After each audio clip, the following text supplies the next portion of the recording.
मैं सपना जैन आपको व्याकरण प्रकरण में कारक को समझाने वाली हूँ, अर्थात व्याकरण में कारक प्रकरण को समझाने वाली हूँ।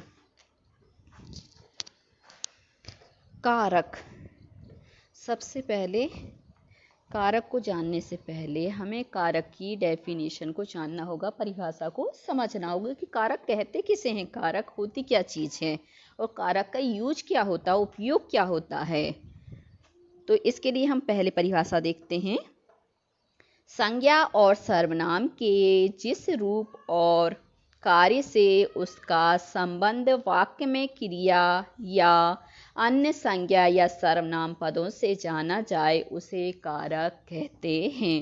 तो संज्ञा और सर्वनाम और क्रिया का जो कार्य होता है, उनमें जो संबंध होता है, तो उसके संबंध को जो बताया जाता है वह किसके माध्यम से बताया जाता है, कारक के माध्यम से बताया जाता है। तो इनके संबंध को ही हम कारक कह सकते हैं।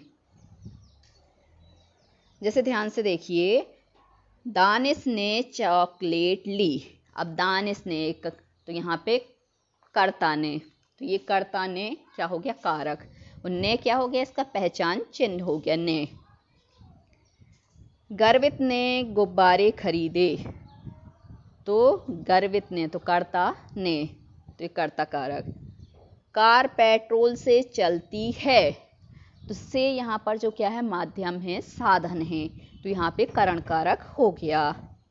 यशोदा ने कृष्ण को पुकारा। तो यशोदा ने कर्ता ने और कृष्ण को, कर्म को पुकारा। तो यहाँ पर ने और को ये क्या है, कारक के चिन्ह हैं, और पहला क्या है, कर्ता है, दूसरा कर्म कारक है। उपयुक्त सभी वाक्यों में संज्ञा या सर्वनाम पदों का क्रिया के साथ अथवा उनका पारंपरिक या पारस्परिक संबंध प्रकट होता है। इन वाक्यों में पदों के साथ ने, से, को आदि चिन्ह लगे हैं, ये कारक चिन्ह कहलाते हैं। क्या कहलाते हैं, कारक चिन्ह। चिन्ह अर्थात पहचान। कार्य के चिन्हों जैसे ने, को, से के लिए, का, के, की, रा, रे, री, में, पर आदि को विभक्तियां अथवा परसर्ग कहते हैं। तो ये जो लगी हैं, इनको या तो हम विभक्तियां कह सकते हैं या परसर्ग भी कह सकते हैं। अब हैं कारक के भेद। तो कारक के कितने भेद हैं, तो कारक के निम्नलिखित 8 भेद होते हैं। हिंदी में जो कारक के भेद होते हैं वो कितने होते हैं, 8। इसी को यदि आप संस्कृत में चले जाओगे तो कारक के भेद हो जाएंगे 6।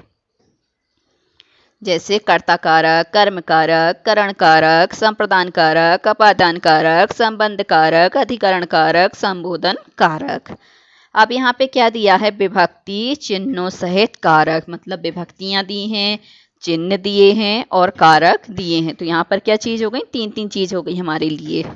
तो कारक हो गया कर्ता कारक, विभक्ति चिन्ह हो गया ने, विभक्ति हो गई प्रथमा, तो प्रथमा विभक्ति में ने आ जाएगा। कारक कौन सा होगा, कर्ता।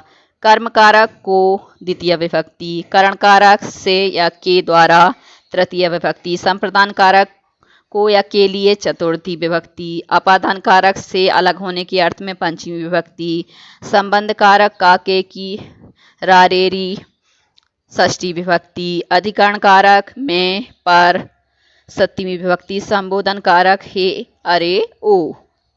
अब यहाँ पे आप देखेंगे कि से शब्द 2 बार आया है, एक आया है तृतीय विभक्ति में और एक आया है पंचमी विभक्ति में, परंतु दोनों का जो प्रयोग किया जाता है, उपयोग किया जाता है, वो अलग अलग तरीके से किया जाता है।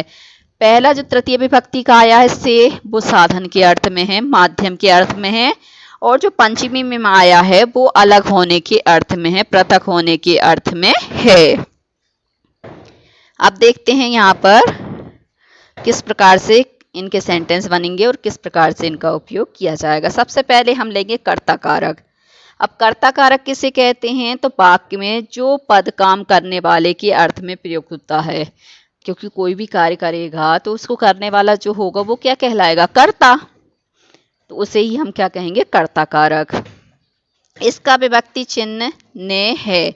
जैसे अनुप्रिया ने नृत्य किया, तो अनुप्रिया ये क्या हो गई, नृत्य को करने वाली हो गई, इस कारण से ये कर्ता कारक हो गई। ने इसका क्या है, विभक्ति मतलब कारक का चिन्ह हो गया, विभक्ति चिन्ह भी बोलते हैं इसे। यहाँ अनुप्रिया क्रिया को करने वाली है, अतः